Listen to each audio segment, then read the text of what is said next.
এবং বিগত আওয়ামী লীগ সরকারের আমলে আমাদের 17 বছর যে মামলা হামলা দিয়েছে এবং এই এলাকার মানুষকে যে অত্যাচার করছে এটা ভাষায় বলা যাবে না। আসসালামু আলাইকুম প্রিয় সম্মানিত বন্ধুরা, ভিডিও একটু ক্লিপ দেখছেন, সম্পূর্ণ ভিডিওটি দেখার অনুরোধ রইল। এই সেই ত্যাগী নেতা, কেরানীগঞ্জের বাস্তা ইউনিয়নের 9 নং ওয়ার্ডের বিএনপির একজন নেতা, যিনি এই স্বৈরাচারী সরকার শেখ হাসিনার আমলে অনেক অত্যাচার, অনেক নির্যাতন হয়েছে। শুধু এই জিন্নতালি নয়, বিএনপির এমন হাজার হাজার নেতাকর্মী অত্যাচারে নির্যাতনের শিকার হয়েছে এবং অনেকেই গুম খুন, যাদেরকে আজও পর্যন্ত সন্ধান পাওয়া যায় নাই।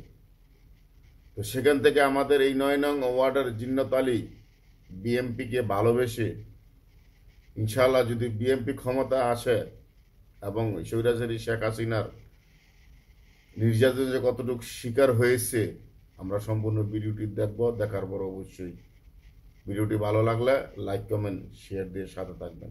ধন্যবাদ সকলকে। এই 7টা গ্রাম নিয়ে আমাদের 9 নং ওয়ার্ড এবং আমাদের ভোটার সংখ্যা হচ্ছে প্রায় 6000 প্লাস, যা একটা চেয়ারম্যান নির্বাচনের মানে যে ভোটার সমান দরকার ওই ভোটার প্লাস আছে। এখন আমাদের মনে হয় 6000 ভোটের যদি ভোটের মধ্যে মোটামুটি আমাদের পরিচিতই হবে, কিছু সংখ্যক বাদ দিয়ে মোটামুটি 6000 লোকের সাথে না, প্রায় আঙ্গ 10 থেকে 15,000 লোকের সাথে আঙ্গ সম্পৃক্ত আছে এবং সবার সাথে যোগাযোগ আছে। এবং বিগত আওয়ামী লীগ সরকারের আমলে আমাদের 17 বছর যে মামলা হামলা দিয়েছে এবং এই এলাকার মানুষকে যে অত্যাচার করছে এটা ভাষায় বলা যাবে না। কারণ আমি ওই দিনও আমাদের যে একটা প্রোগ্রাম গেছে 7, 8, 9 নং ওয়ার্ডের কর্মী সম্মেলন, ওই কর্মী সম্মেলন আমি কিছু কথা বলছিলাম।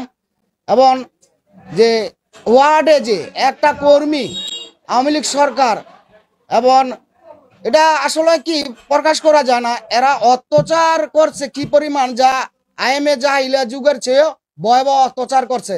একটা লোক একটা কথা বলতে পারে নাই, বা একটা ছবির মধ্যে একটা লাইক দিব, হ্যার ব্যক্তিগত পরিচয় হেরা ওইটাও দিতে দেয় নাই কা। এবং ফেস্টন ব্যানার এই এলাকাতে কেউ লাগাইতে দেয় না। এবং সবচেয়ে দুঃখের বিষয় হচ্ছে আমাদের যে আমরা 90-95% মুসলমান দাবি করি আমরা, কিন্তু আমাদের ধর্মীয় অনুষ্ঠান কিনা এই এলাকার সুবিধা কোনো ধর্মীয় অনুষ্ঠান করতে দেয় না, এটা দুঃখের বিষয়। এবং সারা বাংলাদেশে দেয় নাই, কিন্তু সব এলাকায় একই অবস্থা করছে। এখন আমাদের যেহেতু ছাত্র আন্দোলনের মাধ্যমে এই দেশের ভিতরে একটা স্বাধীনতা ফিরে আইছে এবং মোটামুটি এই দেশের মানুষ এখন মোটামুটি একটু নিঃশ্বাস নিতে পারে, যে ভালো আছে, রাত্রে ঘুমাইতে পারে।